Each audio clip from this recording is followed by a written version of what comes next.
नमस्कार प्यारे मित्रों, आपके अपने YouTube चैनल प्रभाकर क्लासेस में आपका स्वागत है। मित्रों, जैसे कि मैंने आपसे वादा किया था कि मैं मैथ और साइंस में आपको 100 में से 100 नंबर दिला के रहूंगा। यदि आप लोग लगातार मेरी वीडियो देखते रहते हो तो आपको मैथ और साइंस में 100 में से 100 नंबर लाने से कोई नहीं रोक सकता। मित्रों, जैसे कि मैंने आपको बताया था कि जो अपने प्रभाकर क्लासेस का जो यूट्यूब चैनल है, उस प्रभाकर क्लासेस की यूट्यूब चैनल के ऊपर लेसन नंबर 1 से लेकर लेसन नंबर 4 की कंप्लीटली वीडियो यूट्यूब चैनल पर अपलोड कर चुका हूं। लेसन नंबर 4 की जो 2 पार्ट है, फर्स्ट पार्ट और सेकंड पार्ट ज्यादा कुछ लंबे हो रहे थे, इस कारण से क्योंकि समय लगभग 1-1 घंटे की वीडियो थी, तो इतना थोड़ा सा मैं सोचा यार थोड़ा सा इसको कम किया जाए। इसलिए मित्रों वो 1-1 घंटे की वीडियो तो उसके अंदर अपलोड है, लेकिन उसका कुछ पार्ट बचा हुआ था, तो आज बचा कुचा इस तीसरे पार्ट के अंदर अपलोड करने जा रहे हैं। मित्रों, यदि नंबर पूरे लाना है आपको तो प्रभाकर क्लासेस के यूट्यूब चैनल को लगातार देखते रहना। और बेटा मैं तो चाहता हूं यार कि मेरे में जितना ज्ञान है वो मेरे बच्चों के ऊपर समर्पित कर दूं। यानी कि जो हमारे जो प्रभाकर चैनल के जो सभी मित्रगण हैं, जो मेरे को क्या है मेरे वीडियो देखना पसंद करते हैं, तो बेटा उनका क्या हो जाए, उनका उज्जवल भविष्य बन जाए, यानी भविष्य उज्जवल हो जाए, इसकी मैं कामना के लिए कामना करता हूं, ताकि वो बच्चे अच्छे नंबर प्राप्त कर ले। मित्रों, जैसे आपकी माँ बाप की आस आपके साथ जुड़ी हुई है, वैसे ही यदि मेरा वीडियो देखते हो तो मेरी भी आस आपके साथ जुड़ जाती है। इसलिए बेटा मैं चाहता हूं कि मेरे बच्चों को अच्छे नंबर प्राप्त हो। ठीक है बेटा, तो लगातार वीडियो देखते रहिए, और यदि समझ में आ जाए तो एक आपकी तरफ से रहेगा, मेरी तरफ से 2 सब्सक्राइब जरूर करा देना। पड़ोसी में जाके यार कर ही सकते हैं इतना सा, तो चलो अगर मुझे कुछ देना चाहते हो। चलो आज पढ़ना चाह रहे हैं अपन लोग कौन सा पार्ट नंबर 4। क्या पढ़ना चाह रहे हैं, बोलो कौन सा लेसन पढ़ रहे हैं लोग बेटा? Lesson number 4। और कौन सा पार्ट पढ़ रहे हैं, बोलो पार्ट नंबर 3। पार्ट नंबर 3 बेटा। पार्ट नंबर 2 के अंदर मैंने आपको रासायनिक गुणों के बारे में पढ़ा दिया था। किसके बारे में? रासायनिक गुणों के बारे में पढ़ा दिया था कि इनके रासायनिक गुण क्या क्या होते हैं, अभिक्रियाएं क्या क्या थी, रासायनिक गुण क्या थे। आज अपन पढ़ेंगे बेटा क्या जो अपने है ना अपने टॉपिक में 2 चीजें हैं। कौन कौन से? एक आएगा एथेनॉल और एक आएगा बेटा हमारे पास में दूसरा मैथेनोइक अम्ल। मैथेनोइक अम्ल नंबर 1 कौन सा है बेटा, बोलो? नंबर 1 आया हमारे पास एथेनॉल, और नंबर 2 क्या है? मैथेनोइक अम्ल। सर एथेनॉल का पहले अपन नंबर 1 पढ़ने जा रहे हैं एथेनॉल के बारे में, और नंबर 2 पढ़ने जा रहे हैं मैथेनोइक के बारे में। अब देखो एथेनॉल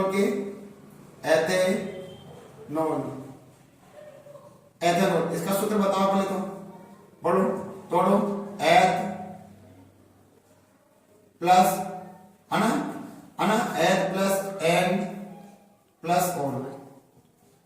यानी देखो एथ में कितने कार्बन है? 2, 1 2 प्लस एन का मतलब सिंगल बॉन्ड आ गया, और ऑल का क्या होता है? OH। अब बेटा वैलेंसी पूरी करो इस कार्बन की, तो 4 में से 1 गया तो 3, और 4 में से 2 गए तो 2। ये किसका सूत्र हो गया? एथेनॉल का हो गया, एथेनॉल का सूत्र हो गया। अब आता है बेटा क्या नंबर 1 एथेनॉल जानते हो? शराब जानते हो? शराब तो बता, शराब का कलर कैसा होता है? कैसा होता है बेटा, बोलो? रंगीन। क्या होता है? रंगहीन होता है ना, कलर होता है क्या शराब का? रंगीन। और गंध आता है क्या? वह गंधहीन द्रव होता है, द्रव होता है। पहली बात है ना, एथेनॉल का होता है बोलो रंगहीन और गंधयुक्त। गंधयुक्त भी कह सकते हैं, क्या कह सकते हैं? गंधहीन नहीं, गंधयुक्त, गंधयुक्त द्रव है। पहली बात। नंबर 2 बोलो विलेयता। विलेयता जानते हो? घुलनशीलता। विलेयता जानते हो बेटा? क्या होती है विलेयता? यानी ये जल में घुलनशील है या नहीं है। तो यार क्या बताओ, ये बोलो यह जल में क्या बेटा, बोलो विलय है। क्या है बेटा? जल में विलय है। क्यों है? अगर आप लिखना चाहते हो क्यों है, हाइड्रोजन बंध के कारण, हाइड्रोजन बंध के कारण। अब सर ये क्या चीज होता है, जब आप 12वीं में आओगे ना, 12वीं क्लास में आओगे तो मैं आपको केमिस्ट्री पढ़ाऊंगा, उस केमिस्ट्री में आपको बताऊंगा कि हाइड्रोजन बंध क्या होता है। तो ये थोड़ा सा लंबी प्रोसेस है, बस आप लोग क्यों है, विलेयता क्यों है, जन्म विलय क्यों है, हाइड्रोजन बंध के कारण, इतना देते ना आंसर। तीसरी बात आती है, इसकी प्रकृति कैसी होती है, प्रकृति बताओ प्रकृति कैसी होती है। हाँ तो अपन कहेंगे, बोलो क्या कहेंगे, हल्की अम्लीय, क्या होगी, हल्की अम्लीय कह सकते हैं। हल्की क्या होती है बेटा, अम्लीय होती है। प्रकृति क्या होती है मेरे मित्रों, हल्की अम्लीय होती है। और एक आ जाता है क्वथनांक, क्या आ जाता है मेरे मित्रों, चौथा पॉइंट आ जाता है, बताओ क्वथनांक। क्वथनांक जानते हो, क्वथनांक, क्वथनांक को अंग्रेजी में क्या कहते हैं बताओ, बॉइलिंग पॉइंट, बॉइलिंग पॉइंट। बोलो लगभग क्वथनांक कितना होता है बेटा, बोलो बॉइलिंग पॉइंट कितना होता है, लगभग बॉइलिंग पॉइंट होता है इसका कितना, लगभग लिखिए देना बेटा, लगभग आप भी देख लेना एक बार, सही है क्या, लगभग 351 केल्विन के आसपास होता है। ये हो गया, ये इसके भौतिक गुणों के बारे में आ गया। बोलो दोबारा, क्या है, रंगहीन वह गंधयुक्त द्रव होता है। विलेयता, ये जल में विलय है, किसके कारण, हाइड्रोजन बंध के कारण। प्रकृति कैसी होती है, हल्की अम्लीय, कैसी होती है, हल्की अम्लीय, या उदासीन भी कर सकते हो, हल्की अम्लीय या बोलो लवणीय कह सकते हैं, उदासीन करो, क्योंकि ज्यादा अम्लीय नहीं होता है तो क्या होगा, हाँ तो अम्लीय नहीं तो कोई दिक्कत नहीं, सही है, अम्लीय चलेगा। उसके बाद में अम्लीय हो गया, उसके बाद क्या आएगा बेटा बताओ, अम्लीय हो गया। क्वथनांक क्या होता है, लगभग 300 केल्विन होता है। बोलो बात आ गई। अब आती है बेटा क्या, कि नंबर 1 बोलो है ना, एथेनॉल, एथेनॉल, एथेनॉल के क्या, एथेनॉल के सेवन से होने वाली हानियां, होने वाली हानियां, होने वाली हानियां, एथेनॉल के सेवन से क्या क्या नहीं हो सकती। अब आप लोग खुद जानते हो, हाँ अपन लोग देखते भी हैं, माना कि कोई व्यक्ति शराब का सेवन कर रहा है, तो शराब का सेवन करने वाले व्यक्ति को अपन जानते हैं क्या, हाँ एक तो उसको पता नहीं है, क्योंकि वो चलता भी है ना तो ऐसे चलता ही था ऐसे, है ना। दूसरी बात, अंग्रेजी में और गाड़ियां देता है, कोई पड़ोसी मिल जाए तो, हाँ पड़ोसी मिल जाए तो गाड़ी और देने लग जाता है। अब बताओ, अब गाड़ियां क्यों दे रहा है। और दूसरी बात, कहीं पर भी सो गया, कहीं पर भी रोड पे पड़ा हुआ है, बड़े नींद में हो, मस्त नींद आ रही है ना, चाहे टॉयलेट, कुत्ते टॉयलेट करे, चाहे कोई भी टॉयलेट करे, पड़ा हुआ है बस बस। बताओ क्यों, क्योंकि बेटा जो हमारी नर्वस सिस्टम होता है, यानी तंत्रिका तंत्र, क्या होता है, तंत्रिका तंत्र होता है, वो तंत्रिका तंत्र क्या करता है, एल्कोहल है ना, उस तंत्रिका तंत्र को क्षतिग्रस्त कर देता है। क्या कर देता है, तंत्रिका तंत्र को क्षतिग्रस्त कर देता है। अब बताओ तंत्रिका तंत्र क्या कार्य करता है, सूचनाओं का आदान प्रदान। क्या काम है, जो एथेनॉल है वो क्या कार्य करता है, तंत्रिकाओं को, बोल बेटा, तंत्रिकाओं को क्या कर देता है बेटा, अपन कह सकते हैं नष्ट, तंत्रिकाओं को नष्ट कर देता है ना। यानी तंत्रिकाओं को, जो तंत्रिका जो सूचनाओं को आदान प्रदान करती है, या तंत्रिकाओं को अपन चलो अक्रियशील क्या बना देता है, अक्रियशील क्या बना देता है बेटा, अक्रियशील बना देता है, बना देता है, अक्रियशील बना देता है।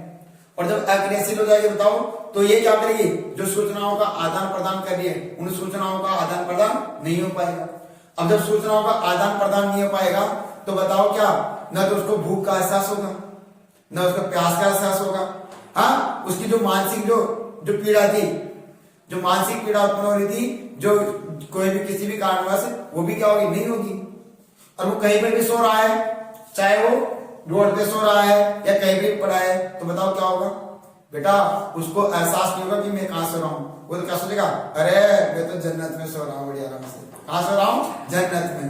कहां सो रहा हूँ बेटा, जन्नत, यानी पैराडाइज। ओ मजा आ रहा है जन्नत में, हाँ होटल में बढ़िया गद्दे में सो रहा है, पर पता नहीं हो कहां सो रहा है। और जब उसका नशा उतरता है ना, तो वो इधर उधर देखता है, कोई तो देख रहा नहीं ऐसे देखे चुपके से पतली गली से निकल जाएगा। एक ही बात। तो बेटा क्या काम है कि एथेनॉल का सेवन करने से जो हमारी तंत्रिका तंत्र है वो क्या हो जाती है बेटा, क्षतिग्रस्त। क्या हो जाती है? क्षतिग्रस्त हो जाती है, या तंत्रिका तंत्र का जो कार्य करने की क्षमता है क्या हो जाती है? धीमी हो जाती है। क्या हो जाती है? धीमी, यानी उनको अक्रियशील बना देता है, जिसके कारण सूचनाओं का एक स्थान से दूसरे स्थान पर प्रवाह नहीं होता है। और जब सूचनाओं का एक स्थान से दूसरे स्थान पर प्रवाह नहीं होता तो हमें भूख, प्यास, निद्रा, अनक आदि समस्याएं भी आदि का हमें ज्ञान नहीं रहता है। वो व्यक्ति कहीं पर भी पड़ा सो रहा है, कहीं पड़ा है ना, तो उसको ये एहसास नहीं था कि कहाँ पे सो रहा हूँ, क्योंकि उसको अच्छे बुरे का पता नहीं। कब चलेगा? जब हमारी तंत्रिका तंत्र कार्य करेगा, तो इसका ज्ञान रहता। बात आगे समझे। अब आता है बेटा आगे की तरफ। पहली बात। दूसरी बात क्या होगा बेटा? हमारे पास दूसरी बात होती है नंबर दो। जब इसका अपन सेवन करते हैं ना एथेनॉल के स्थान पर किसका सेवन करते हैं? मेथेनॉल। ध्यान समझना बेटा, सूत्र क्या होता है? CH3OH। यदि हम लोग बेटा एथेनॉल के स्थान पर किसका सेवन करते हैं? मेथेनॉल का। किसका? मेथेनॉल का सेवन करते हैं। तो मेथेनॉल का सेवन करने से व्यक्ति की मृत्यु हो जाती है। क्या हो जाती है? इसका यदि कोई व्यक्ति सेवन कर लेता है तो क्या हो जाए? व्यक्ति की क्या हो जाती है? व्यक्ति की मृत्यु। क्या हो जाती है बेटा? व्यक्ति की मृत्यु तक हो जाती है। अब सर कैसे? एथेनॉल के स्थान पर मेथेनॉल का सेवन करने से व्यक्ति की मृत्यु हो जाती है। अब सर कैसे होती है? तो देखो, व्यक्ति की मृत्यु हो जाती है बेटा। अब कैसे बेटा? जैसे एथेनॉल का उपयोग एथेनॉल से होने वाली हानियां पढ़ रहे थे, तो बेटा एथेनॉल से होने वाली हानियां नंबर 1 बताया मैंने, हमारे तंत्रिका तंत्र को प्रभावित करता है, जिसे क्या होता है बेटा? जिसके कारण क्या हो जाता है? उसे भूख, प्यास, निद्रा तंत्रा आदि का कोई होश नहीं रहता और उसको ज्यादातर नींद आती है। ठीक है, यानी कि बेटा जिसके कारण क्या हो जाता है? वो कहाँ सो रहा है, कहाँ नहीं सो रहा, इसका उसको भी ज्ञान नहीं रहता है। यानी कि हमारे नर्वस सिस्टम है उसको क्या कर देता है? वो क्या होता है? निष्क्रिय कर देता है, यानी वो क्रिया नहीं कर पाता है, जिसके कारण सूचनाएं एक स्थान दूसरे स्थान पर नहीं पहुंच पाती है। दूसरी बात आती है हमारे पास क्या कि सर है ना, कि यदि एथेनॉल के स्थान पर मेथेनॉल का उपयोग कर लिया जाए, यदि एथेनॉल के स्थान पर किसका उपयोग कर लिया जाए बेटा? बोलो, मेथेनॉल का। तो मेथेनॉल का उपयोग करने से क्या हो जाएगा? ध्यान समझना बेटा, मेथेनॉल का उपयोग करने से क्या हो जाता है? जो मेथेनॉल है वो मेथेनॉल के कारण क्या होता है? यदि व्यक्ति उसका थोड़ा सा उपयोग कर लेता है तो व्यक्ति की मृत्यु हो जाती है। अब सर कैसे हो जाती है व्यक्ति की मृत्यु? तो मैंने क्या कहा कि एथेनॉल के स्थान पर मेथेनॉल की थोड़ी सी मात्रा लेने पर व्यक्ति की मृत्यु हो जाती है। क्यों? क्योंकि बेटा जो मेथेनॉल है वो क्या करेगा?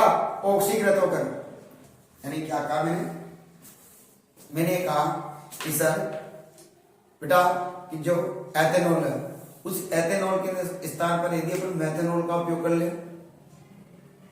तो जब मेथेनॉल का उपयोग कर लिया जाता है तो मेथेनॉल का उपयोग करने से व्यक्ति की मृत्यु हो जाती है। अब सर कैसे हो जाती है? तो ध्यान समझो कि जब मेथेनॉल है वो ऑक्सीकृत होकर, मेथेनॉल है वो ऑक्सीकृत होकर क्या होता है? सूत्र मेथेनॉल का सूत्र क्या होता है? CH3OH। अब ये ऑक्सीकृत होगा ना, ऑक्सीकृत होकर क्या बना लेगा बेटा? जैसे ऑक्सीकृत होगा क्या बना लेगा? देखो HCHO, मेथेनॉल, यानी एल्कोहल है, ये क्या हो गया? एल्डिहाइड में बदल गया, तो इसका निर्माण करता है, ये होता है मेथेनॉल का सूत्र, मेथेनॉल में बदल जाता है, यानी मेथेनॉल ऑक्सीकृत होकर मेथेनॉल बदल जाता है। जो ये मेथेनॉल क्या करता है? जो हमारी यकृत की कोशिकाएं होती है, कहाँ है? जो यहाँ थोड़ा सा, जो हमारी क्या होती है बेटा? यकृत क्या होती है? यकृत की कोशिकाओं के घटकों, यकृत यानी लीवर, जो लीवर की जो कोशिकाओं के घटकों के साथ क्रिया करके क्या कर देता है? उसके जो प्रोटोप्लाज्म होता है ना उसको स्कंदित कर देता है। किसको स्कंदित कर देता है बेटा? प्रोटोप्लाज्म को, यानी कि जो उनका प्रोटोप्लाज्म होता है उसको स्कंदित कर देता है। जैसे आपने देखा है अंडा देखा है अंडा देखा है ना, अंडा, उस अंडे को अपन जब बॉइल करते हैं तो बॉइल करने पर कैसा होता है? जैसे कि टॉस, क्या हो जाता है वो टॉस प्रकृति का हो जाता है ना, यानी उस जम जाता है, उसका जो यूल का यानी पीतर वो किसमें बदल जाता है टॉस में। ऐसे ही जब एल्कोहल का निरंतर उपयोग करते हैं, जो हमारी यकृत की कौन सी यकृत की जो कोशिका है ना, वो क्रिया करके क्या करता है, उसके प्रोटोप्लाज्म को स्कंदित कर देता है, जैसे अंडे का स्कंदित होता है ना वैसे। और जब स्कंदित हो गया तो बताओ क्या होगा, जो यकृत से संबंधित जो भी क्रियाएं होती है वो क्रियाएं नहीं होगी, और जब क्रियाएं नहीं होगी तो ना तो उसको भूख लगेगी ना प्यास होगी, यानी यकृत क्या हो जाएगा, निष्क्रिय हो जाएगा। और यकृत के कारण निष्क्रिय हो गया तो सभी पाचन क्रिया है ना, जो हमारी जो जहर वगैरह होता है उसका पहचान वगैरह, और क्या कह सकते हैं, यकृत से संबंधित जो भी क्रिया है वो क्षतिग्रस्त हो जाएगी। और जब यकृत से संबंधित सभी क्रियाएं क्षतिग्रस्त हो जाएगी तो आदमी की मृत्यु निश्चित है।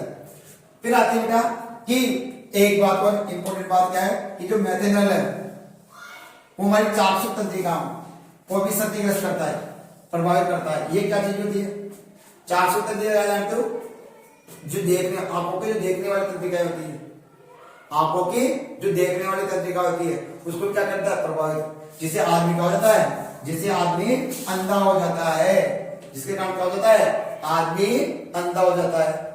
फिर आगे की तरफ एक बात इंपॉर्टेंट है, ये इंपॉर्टेंट है बेटा, आनी है एक बार, इस बार एग्जाम में आएगी। अब सर इसका जो एल्कोहल है ना, जो एथेनॉल, इसका उपयोग, इसके जो दुरुपयोग को कैसे रोका जाए। सर गवर्नमेंट ने है ना कई सारी पाबंदियां लगा रखी है, भाई आदमी को क्या है, लीवर खराब नहीं, इसका प्रत्येक आदमी को सुविधा से नहीं मिल पाए, इसलिए क्या होता है, इसको पाबंद करने के लिए क्या किया गया, क्योंकि इसका उद्योग में काम है, जो उद्योग है ना, बड़ी बड़ी फैक्ट्रियां होती है उनके अंदर इसका काम होता है।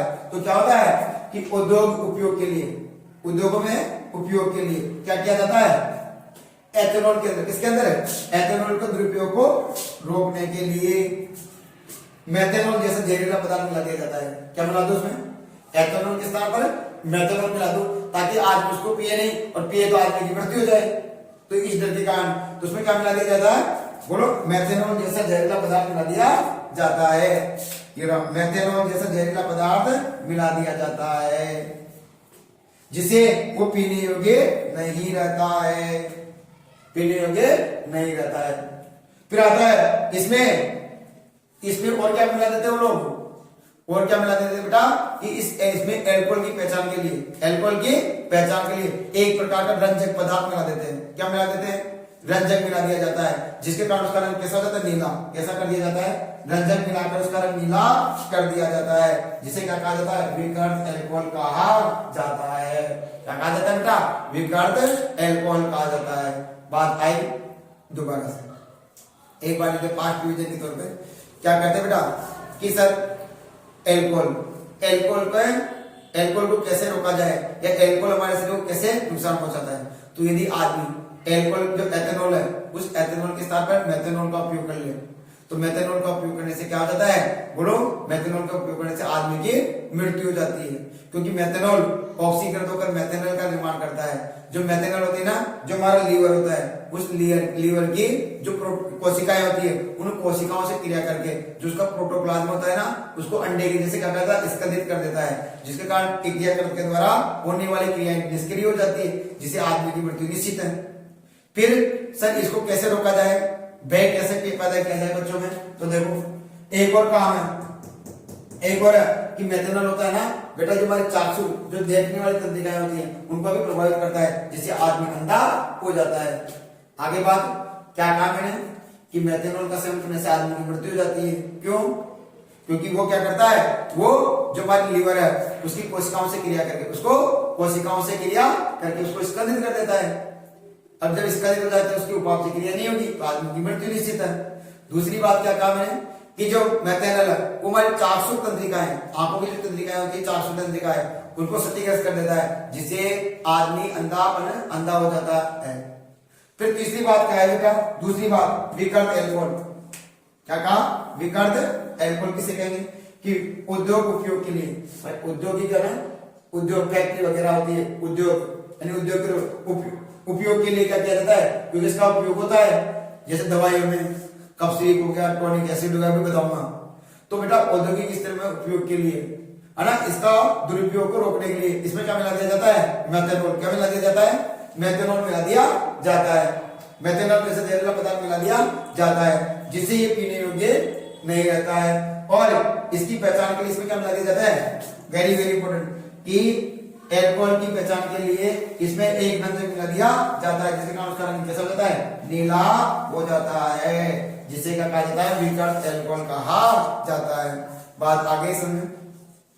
फिर आ जाता है बेटा क्या, इसके आगे की बात देखेंगे बेटा अपन लोग, आगे की बात देखेंगे क्या बेटा, जैसे कुछ हानि पढ़ रहे थे अपन, अब हानि में पढ़ेंगे कि जो एल्कोहल है वो एल्कोहल का और किसमें कोई विकसित जो विकासशील देश होता है ना, वो विकासशील देश इनका उपयोग किसके लिए उपयोग करता है, तो देखो इनके उपयोग पढ़ेंगे। क्या पढ़ेंगे, उपयोग पढ़ लेते हैं, ऐसे कर लेते हैं इनके उपयोग। जैसे गन्ना क्या है बेटा, जैसे कि उपयोग में क्या है, नंबर 1 गन्ना होता है ना, उस गन्ने में गन्ना की एक क्षमता होती है, जो गन्ना होता है ना, वो गन्ना क्या करता है, सूर्य के प्रकाश को अवशोषित करके उसको किसको, सूर्य के प्रकाश को एब्जॉर्ब करके उसको रासायनिक ऊर्जा में बदलने की क्षमता होती है गन्ने के अंदर।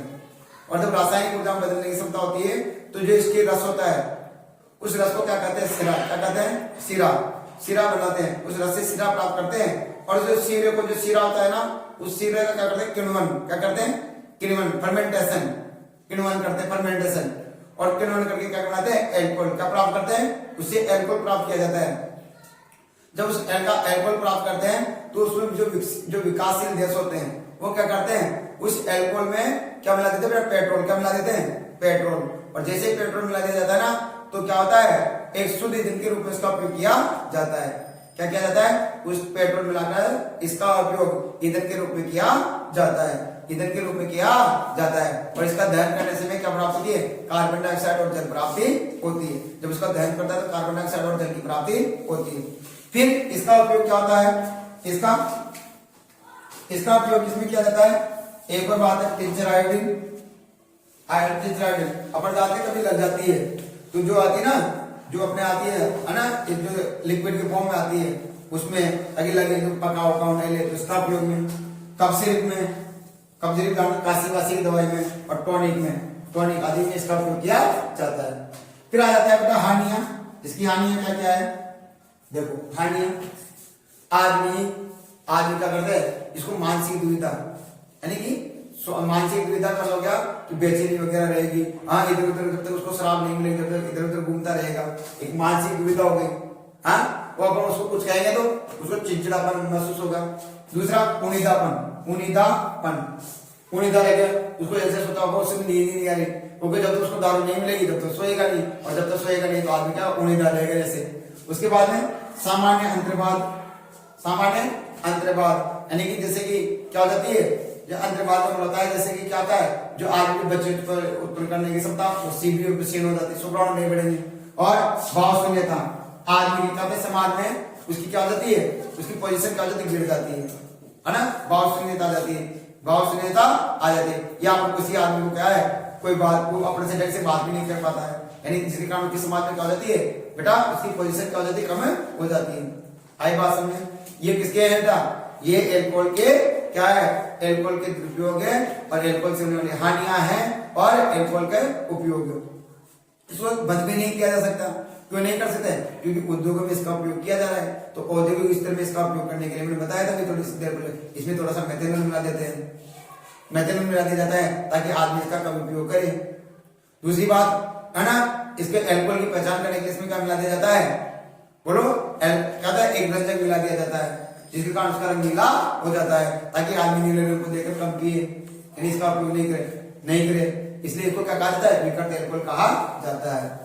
फिर आ जाता है क्या, कि जो इसका उपयोग है ना, किसमें करते हैं उपयोग, तो देखो जो हमारा गन्ना वगैरह होता है ना, वो जो सूर्य का प्रकाश होता है, उस सूर्य के प्रकाश को रासायनिक ऊर्जा में बदल देता है। और जब रासायनिक ऊर्जा में बदल देता है बेटा, तो रासायनिक ऊर्जा में बदल दिया, अब गन्ने से क्या निकलता है, रस, और रस से क्या बनाते हैं, शीरा। क्या बनाते हैं, शीरा। और उस शीरा का क्या करते हैं, फर्मेंटेशन, यानी किण्वन। और किण्वन करके उसका एल्कोहल बनाया जाता है। उस एल्कोहल में क्या मिला दिया जाता है, जो विकासशील गैस होते हैं वो क्या मिला पेट्रोल मिलाकर अच्छा ईंधन प्राप्त करते हैं, अच्छा ईंधन प्राप्त कर लिया जाता है, यानी उसका उपयोग ईंधन के रूप में किया जा रहा है। और मैंने बताया कि उपयोग किसमें करते हैं, tincture iodine, cough syrup, tonic में आदि में इसका उपयोग किया जाता है। अन्य क्या क्या मानसिक दुविधा, कुढ़ीदापन, सामान्य अंतर्वात और भावशून्यता आदि आ जाती है।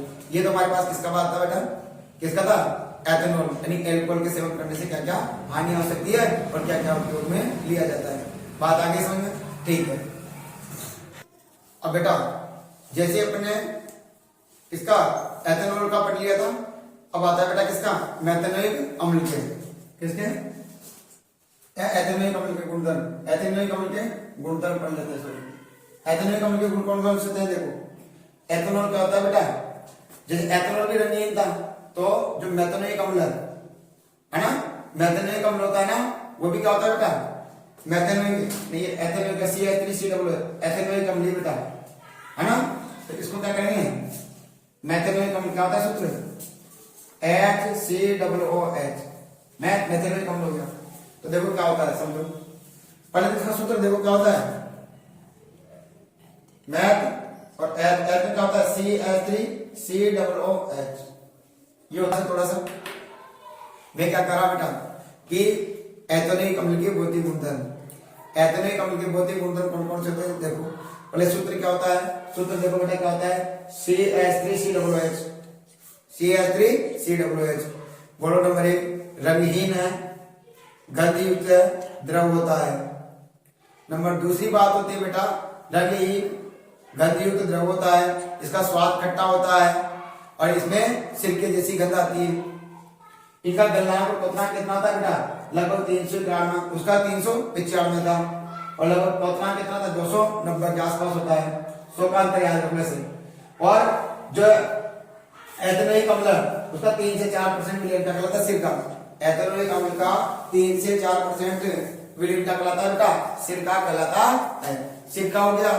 फिर उसके बाद आता है बेटा अगला शुद्ध एथेनोइक अम्ल, शुद्ध एथेनोइक अम्ल को ठंडा करने पर वो बर्फ के समान जम जाता है, जिसे क्या कहता है, ग्लेशियल एथेनोइक अम्ल कहा जाता है, ग्लेशियल एथेनोइक अम्ल कहा जाता है। ये इनकी क्या है, भौतिक गुणधर्म थे मेरे मित्रों, और ये लगभग पाठ समाप्त हो जाता है। अब हमारे पास आती है साबुनीकरण, क्या कहता है, साबुनीकरण, जिसमें अपन निषेध की संरचना पढ़ेंगे, वो लास्ट टॉपिक है मित्रों। यदि वीडियो समझ में आ रहा है तो एक लाइक और एक सब्सक्राइब जरूर कर देना, ठीक है मित्रों। हमको मुझे कुछ देना चाहते हो, चलो अब पढ़ते हैं अपन लोग क्या, निषेध की संरचना। अब बेटा अब पढ़ने जा रहे हैं अपन लोग, क्या पढ़ने जा रहे हैं, साबुन, क्या पढ़ने जा रहे हैं बेटा, साबुन। साबुन को अंग्रेजी में क्या कहते हैं, डिटर्जेंट, बोलो डिटर्जेंट, क्या कहते हैं बेटा, डिटर्जेंट कहते हैं, डिटर्जेंट अंग्रेजी में क्या कहते हैं इसको, साबुन को अंग्रेजी में डिटर्जेंट कहते हैं। अब डिटर्जेंट साबुन कैसी होती है बताओ, देखो साबुन कैसी होती है दिखने में, बोलो लेट्रिन के समान, है ना, लेट्रिन के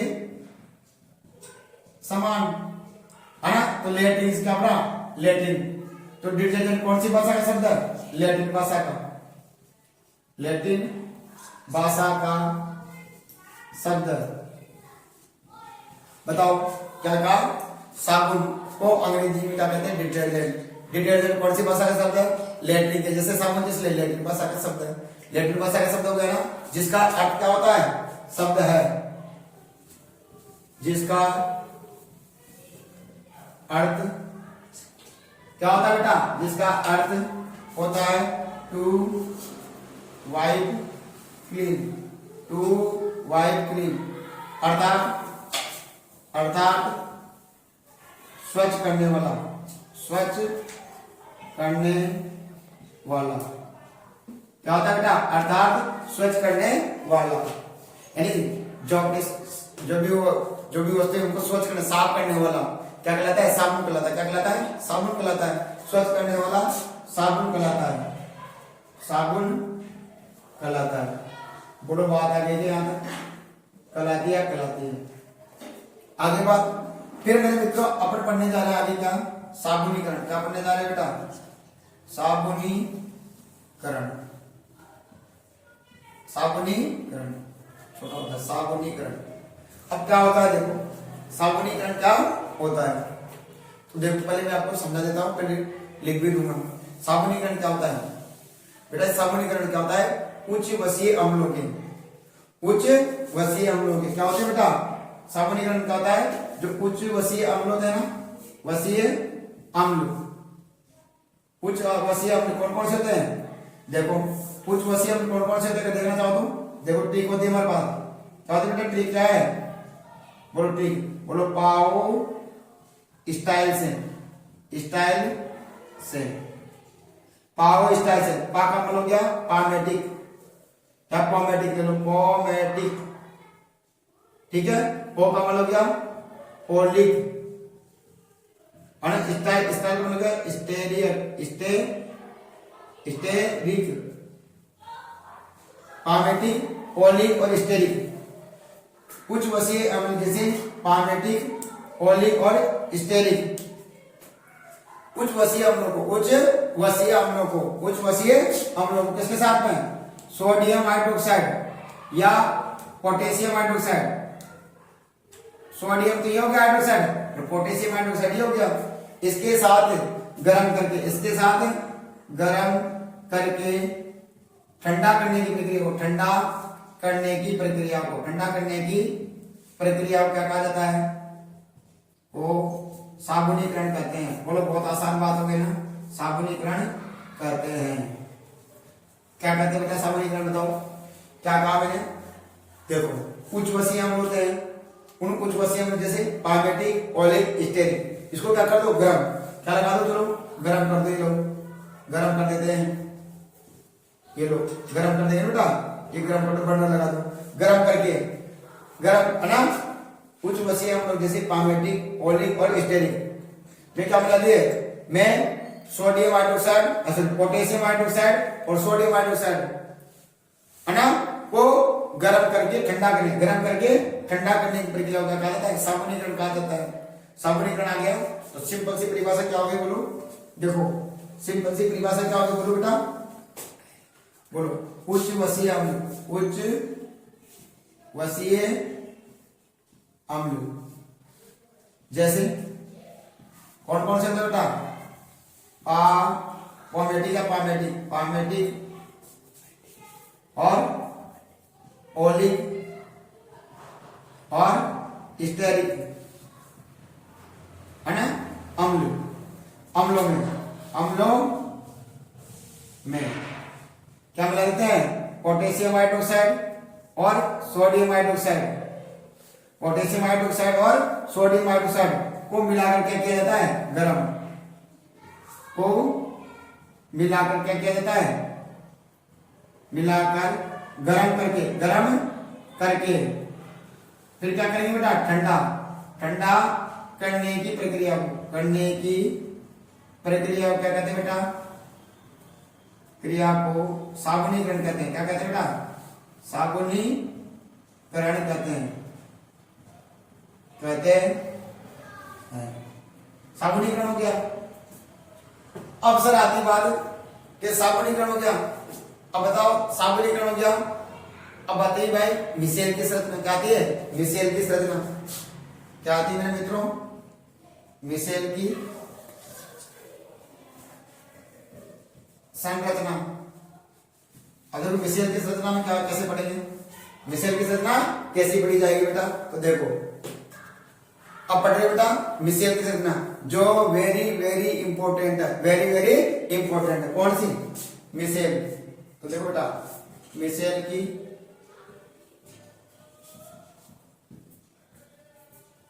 संरचना, अब मुझे बताओ मिशेल की संरचना, मिशेल की संरचना पढ़ रहे हैं ना, तो मिशेल की संरचना पढ़ने से पहले मुझे बताओ अपन साबुन है, अब उसमें साबुन का उपयोग किसमें करते हैं, साबुन का उपयोग क्या सूखे रगड़ते हो साबुन का, तो क्या करते हैं, जब साबुन का उपयोग किसमें करते हैं, जल में, सूखे रगड़ेंगे तो क्या हो जाएगा, साबुन उसमें जमा हो जाएगी, तो जाग वाग नहीं बनेगी।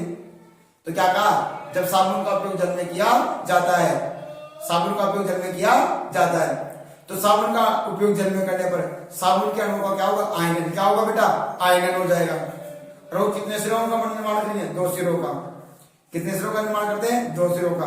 नंबर 1 आयनिक सिरा और नंबर 2 होता है बेटा पुच्छीय सिरा। क्या होता है? आयनिक सिरा और पुच्छीय सिरा। तो क्या कहा मैंने? जब साबुन का उपयोग जल में किया जाता है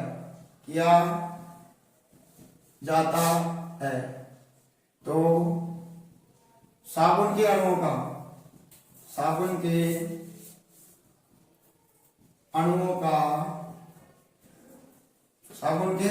का आयनन होता है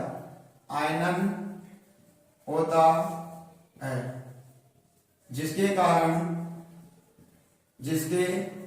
कारण क्या होता है? आयनन होता है जिसके कारण 2 सिरों का निर्माण होता है। कौन कौन से सिरे बनते हैं बेटा? नंबर 1 आयनिक सिरा और नंबर 2 पुच्छीय सिरा। अब देखो कैसे, माना कि अपने पास में जैसे हमारे पास में जैसे बेटा बोलो C17H35 COON, ये किसका सूत्र है? साबुन का। हाँ तुमसे साबुन का सूत्र पूछ सकता है, बोलो C17H35 COON, ये किसका सूत्र है? साबुन। ठीक है बेटा, क्या है? साबुन। जैसे साबुन का प्रयोग किसमें कर रहे हैं अपन लोग? जल में। किसमें करते हैं? जल में। तो बेटा इसका होता है आयनन, इसमें क्या होता है? आंशिक प्लस और इसमें क्या होता है? आंशिक माइनस। तो क्या बनते हैं? C17H35 COO माइनस और Na प्लस। इसको कैसे लिखा जा सकता है? इसको जब C17 होती है ना तो इसको ऐसे हाइड्रोकार्बन श्रृंखला होती है, ऐसे C17 लिख दो और यहां लगा दो बोला, ये क्या माइनस है ना, और ये बेटा जो माइनस सिरा होता है ना, ये जिसके ऊपर माइनस लगाता है ये कहलाता है आयनिक सिरा। और मेरे मित्रों ये श्रृंखला क्या कहलाती है? हाइड्रोकार्बनिक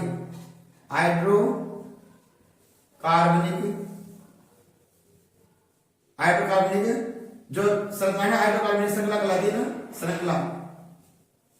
हाइड्रोकार्बनिक जो श्रृंखला होती है ना बेटा, हाइड्रोकार्बनिक श्रृंखला, इसे कहते हैं पुच्छीय सिरा। क्या कहते हैं बेटा? पुच्छीय सिरा।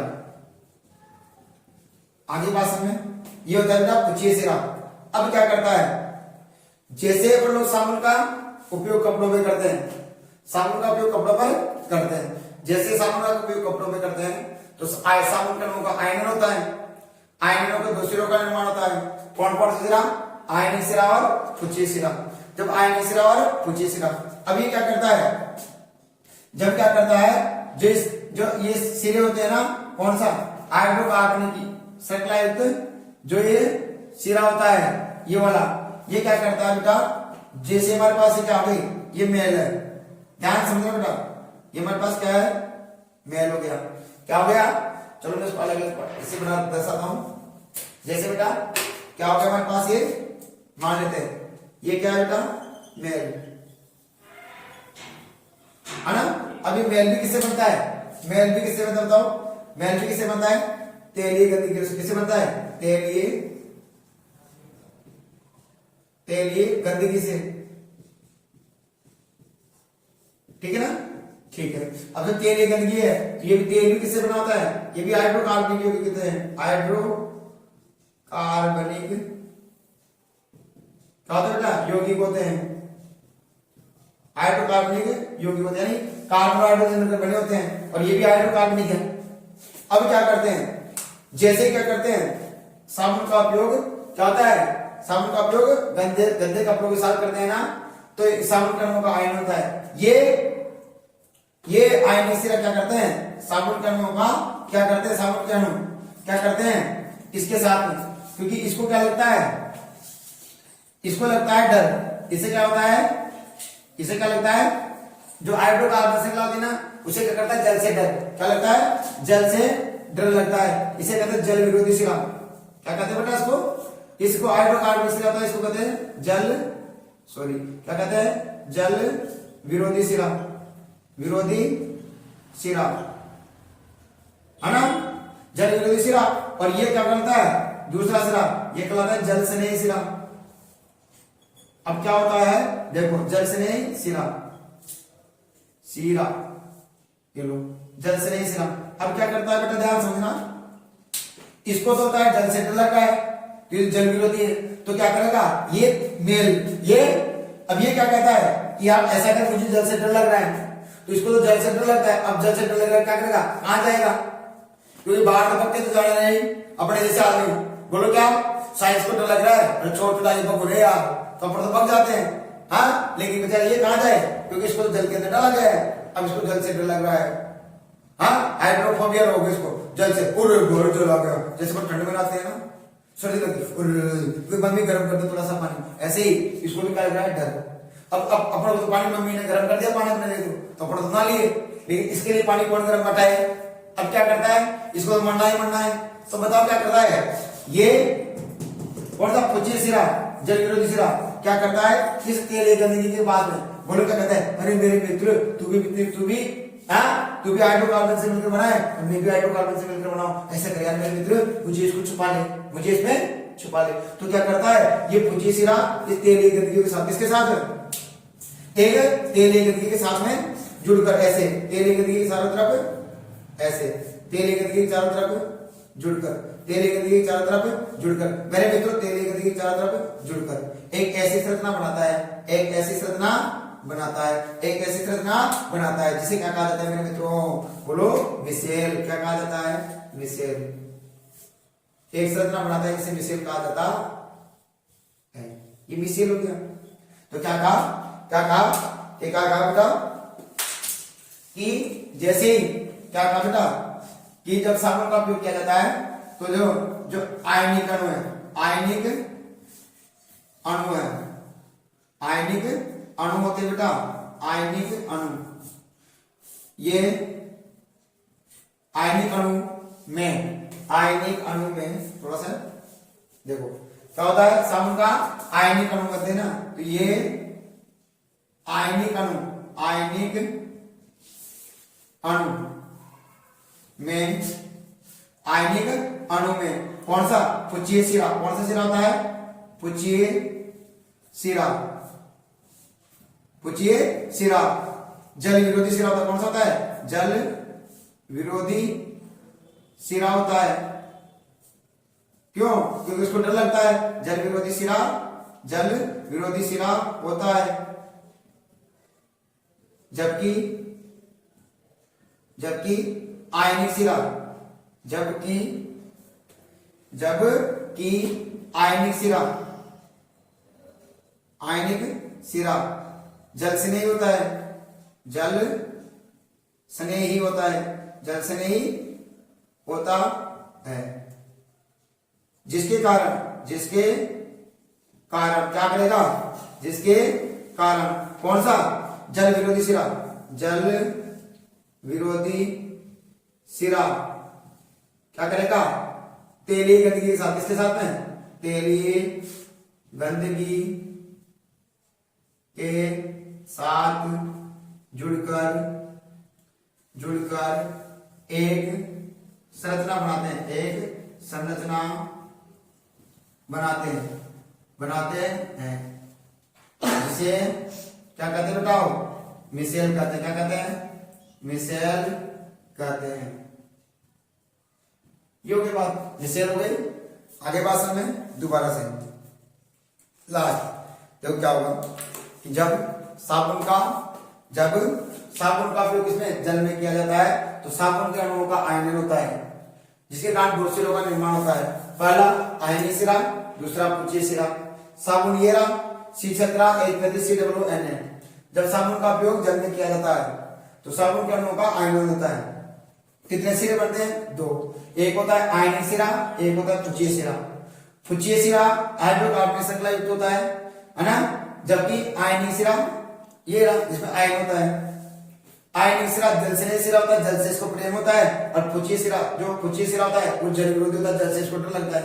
अब क्या करेगा, जैसे पानी में इसका उपयोग कर रहे हैं, पानी में, कपड़े में पानी लगाते हैं ना, अब पानी में जैसे इसका उपयोग किया जाता है, तो ये आयनिक सिरे जो साबुन के ना जो आयनिक होते हैं, आयनिक कण होते हैं, ये आयनिक अणु क्या करते हैं, ये आयनिक अणु में पुच्छीय सिरा जल विरोधी सिरा होता है।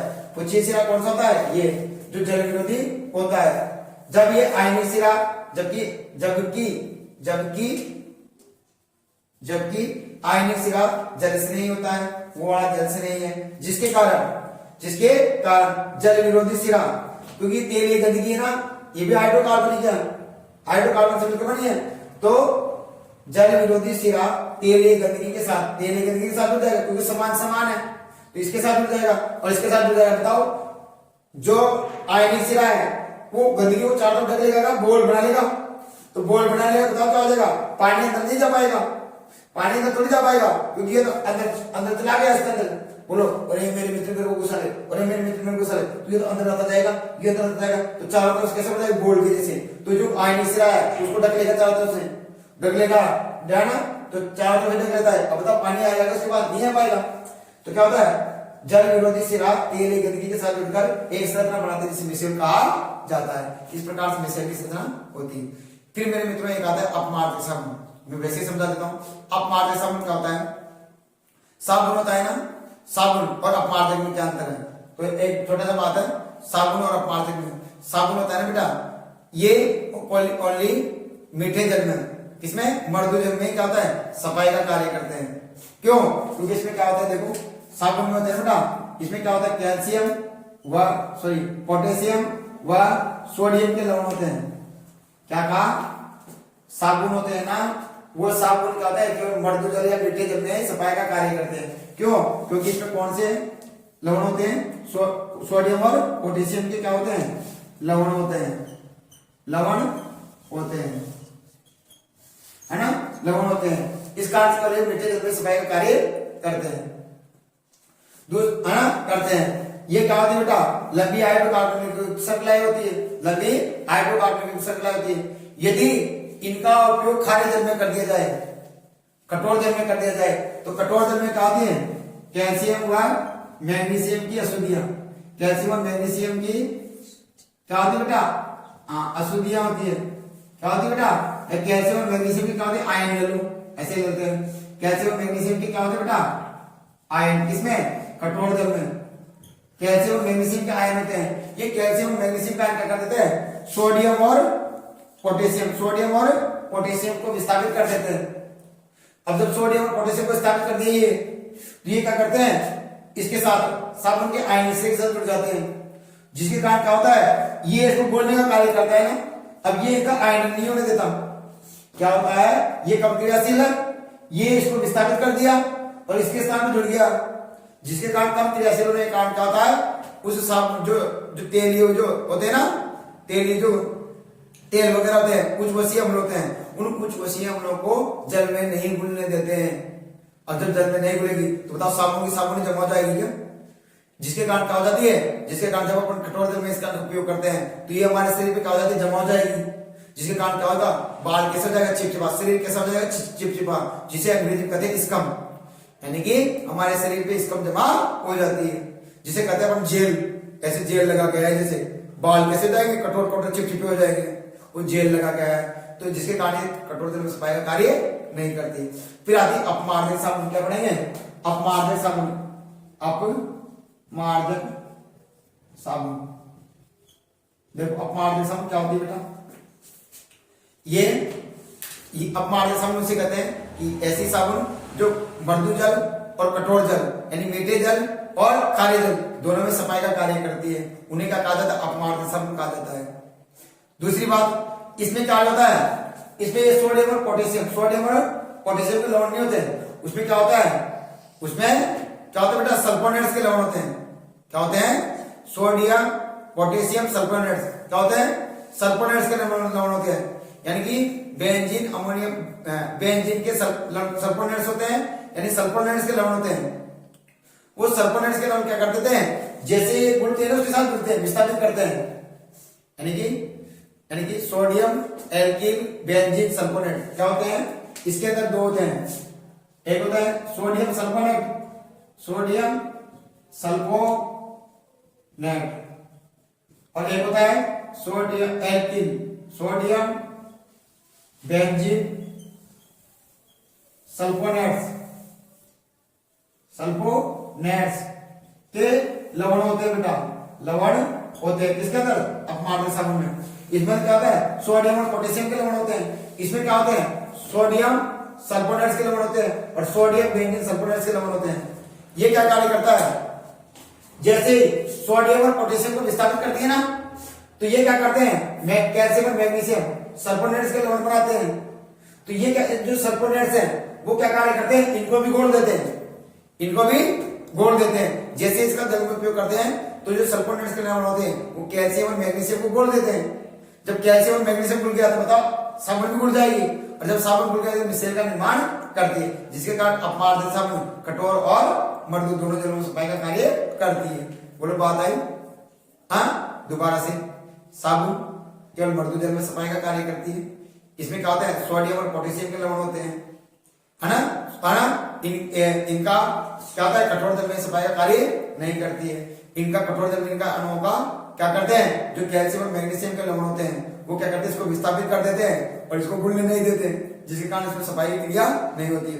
जबकि अपमार्जक साबुन क्या होती है, ऐसी साबुन जो कठोर और मृदु दोनों जल में सफाई का कार्य करती है। इसमें क्या होता है, सोडियम और पोटेशियम के स्थान पर क्या होते हैं बेटा, सोडियम पोटेशियम सल्फोनेट्स के लवण और सोडियम पोटेशियम बेंजीन सल्फोनेट्स के लवण होते हैं। जैसे ही कैल्शियम और मैग्नीशियम इसको विस्थापित करते हैं, कैल्शियम और मैग्नीशियम विस्थापित करते हैं, कैल्शियम और मैग्नीशियम। देखो बेटा मैं लिख देता हूं, लिख देता हूं थोड़ा सा, देखो इधर लिख देता हूं दोबारा, अपमार्जक साबुन, अपमार्जक साबुन। इसमें क्या होता है बेटा, इसमें होता है बेटा सोडियम या पोटेशियम, क्या लिख दूं क्या, पोटेशियम के सल्फोनेट्स, सल्फोनेट्स या सोडियम बेंजीन, सोडियम या पोटेशियम बेंजीन के सल्फोनेट्स होते हैं, सल्फोनेट्स होते हैं। ये क्या कार्य करते हैं, जैसे इनको कैल्शियम और मैग्नीशियम, कौन कौन से, कैल्शियम एवं मैग्नीशियम आयन जो इसको विस्थापित करते हैं ना, तो ये क्या होते हैं, कैल्शियम सल्फोनेट्स या मैग्नीशियम सल्फोनेट या कैल्शियम बेंजीन सल्फोनेट्स या मैग्नीशियम बेंजीन सल्फोनेट्स बनते हैं। तो ये क्या करते हैं, जो ये सल्फोनेट्स होते हैं ना, ये इन्हें भी क्या करते हैं, जल में घोल देते हैं। और जब जल में घुल गया तो बताओ साबुन मिश्रण का निर्माण करेगी, क्योंकि ये ना जो साबुन होते हैं उसको जल में नहीं घुलने देते, है ना, क्योंकि वो ऐसे तेली गंदी तेली होते हैं, यानी कि उच्चवसीय वो वैसे वैसे रह जाते हैं। लेकिन ये सल्फोनेट्स क्या करते हैं, इनको घोल देते हैं, और घोल देने का क्या होता है, मिश्रण का निर्माण होता है, जिसके कारण सफाई का कार्य करती है। तो कठोर और मृदु जल में दोनों का सफाई का कार्य करती है। तो मेरे मित्रों, यदि आपको वीडियो पसंद आई हो तो मेहनत और ईमानदारी के साथ, पहली बात तो मैं ये कहना चाहूंगा कि मेहनत और ईमानदारी के साथ में पढ़ाई करते रहिए मेरे मित्रों। दूसरी बात, जो आपके माँ बाप की जो आस है, हमारे माँ बाप बेचारे ऐसे कहते हैं, हे मेरे बेटे बढ़िया पढ़ाई करके अपने पैरों पर सेटल हो जाए तो मेरी जो कमाई है ना, मेरी मेहनत की कमाई वो सफल हो जाए। तुम्हारी जो माँ बाप की जो मेहनत की कमाई है वो आपको सफल करनी है, क्योंकि आपकी उनके साथ उम्मीदें जुड़ी हुई है ना, तो उनकी उम्मीदें ना वो आपके साथ में जुड़ी हुई है माना। इसलिए मेरे मित्रों, लगातार मेहनत और ईमानदारी के साथ पढ़ाई करते रहिए। अगर आपको वीडियो पसंद आए तो एक लाइक और एक सब्सक्राइब जरूर कर दीजिए। मुझे कुछ देना चाहते हो ताकि मुझे मोटिवेशन मिल सके और मैं आगे से आगे वीडियो बनाकर आपके पास में अपलोड करता हूँ। धन्यवाद। थैंक यू मेरे मित्रों, धन्यवाद।